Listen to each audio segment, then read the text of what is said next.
shall we ramp it up then here on Race Day Live? Sky Sports Racing. Who's in my background? Where is he? Shall we see?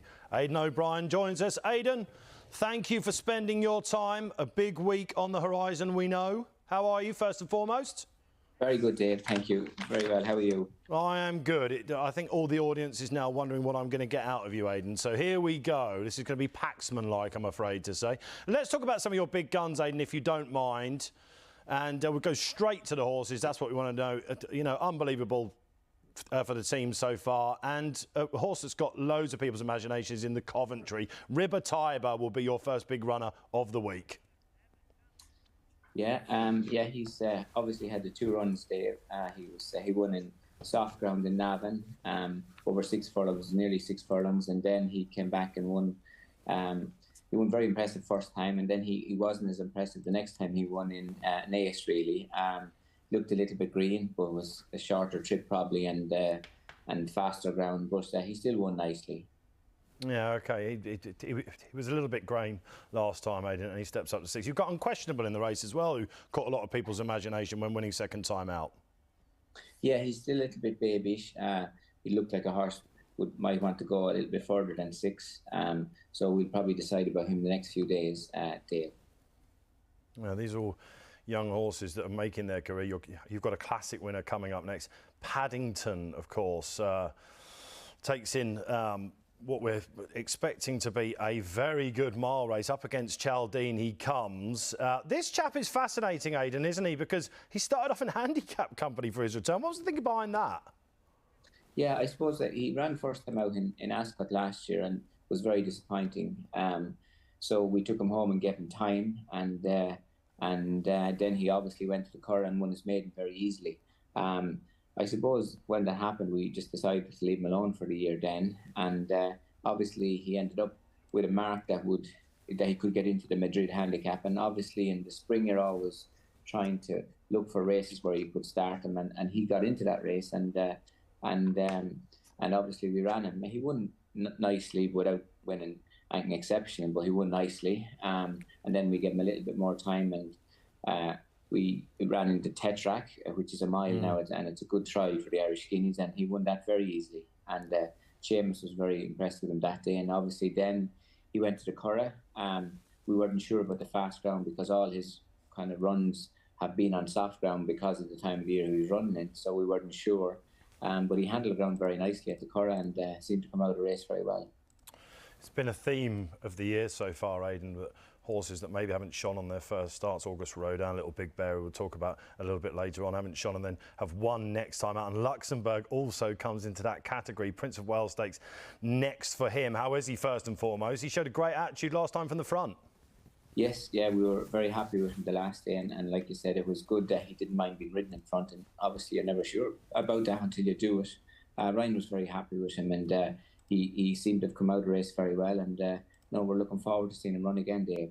Yeah, OK, but I mean, you have to think, Aidan, that mile 2 now looks his sort of optimum trip, or are we working back from the arc with this chap? I mean, it still seems a long way off, doesn't it? But he's bouncing off the ground at the moment. You still feel the absolute A game is coming from this bloke. Yeah, no, obviously the plan was that he would run in the Prince of Wales after the Tattersalls, and that's the way it has been. Like obviously we know that he won't mind stepping up to 1.5 miles. So I suppose we get through next week first and then see where to go next. But obviously he would be very comfortable going that trip. Looks like a classy race, and the last 3 winners, one of yours, of course, Love, have all made all in that. The Gold Cup, still the race of the week for many, Aidan. No Kyprios, of course, on the sidelines. Emily Dickinson, a lot of people fancied her to take this out. She's on something of a recovery mission, I suppose. We've also got a Broom in the race as well. Aidan, I wonder whether this might be the race for Broom if we could concentrate on him first. That Maidan form looks hotter the more you look at it. Yeah, no, obviously we were delighted with him in Maidan, and we were delighted with him the last day. I suppose the Gold Cup is an unusual race because a lot of horses get 2 miles, but when you go past that 2 miles, a lot of different stuff happens, and especially the last quarter of a mile. So it will be very interesting. Like obviously he's a classy horse. Ryan gave him a brilliant ride in Dubai, and he was very happy with him again the last time in York, and he was staying on again. So it's going to be very interesting. Would he get the trip? He's a very good-natured horse. He should relax. He should have no problem with the track or the ground. So, but it will be interesting whether he get the trip or not, Dave. And Emily Dickinson, Aidan, when she won the Vintage Crop, she was everyone's favourite for this. Not so good last time out, though. No, we always thought this race would suit her well because we think she stays very well. Obviously, she handles an ease in the ground well. And when there is an ease in the ground, stamina comes into it more. So we think the trip will suit her. Even though she handles soft ground, we don't think she minds fast ground. We think the trip will suit her. When we stepped her up to 2 miles at the Curragh, that she kind of grew another leg. And then she won in very soft ground in Navan. And the ground was soft, so it made it a testing, demanding race. And then she went back to Leopardstown for her next run. And it was fast ground. The day went no pace.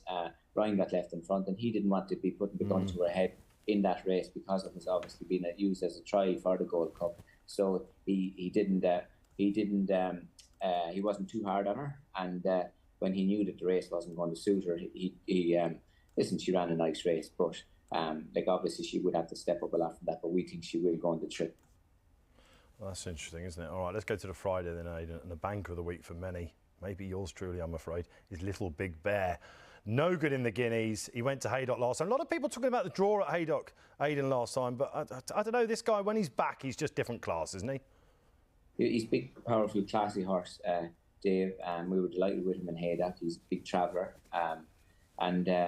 Listen, he looks like a big sprinter. Obviously, we tried him at a mile and we didn't have time to go back again. The whole Guineas just went wrong on us, and that was it. But we knew to go to Ascot would be nice to have a run into him at this trip rather than firing him straight back in from his Guineas run. Frankie rode him, he was very happy with him, and Wayne has been riding him up since, and he seems very happy with him. So hopefully. Yeah, just get the feeling that the best is yet to come from him. He reminds me of George Washington a little bit. Right, Aidan, a lot of punters watching this. I'm going to be cheeky. I've got €5. Where am I putting it next week? On Shane, Dave, Ascot's very tough every year, and we'll be delighted. Hopefully they'll run well, and it's very difficult. But like you said, a lot of the horses we spoke about, we believe and think that they have chances, and but it's a very tough competitive week, and it's not a place to be taking anything for granted now, really. It was even money that you didn't give me a name there, Aidan, and fair play to you. Listen, Aidan, thank you for spending some time with us. It's always great fun talking to you and a great insight. We wish you well. When do the horses start coming over, Aidan, for next week? They're flying on the morning, Dave, so that's the plan at the moment. That's what we always do, so that's the plan at the moment. Absolutely superb. Thanks then, Aidan. Good luck to you, the family and the team. Enjoy the week. Thanks, Dave. Thanks, Freddie. Thanks, Freddie. Cheers, Thanks, all Dave. the best. Thank you. Bye-bye.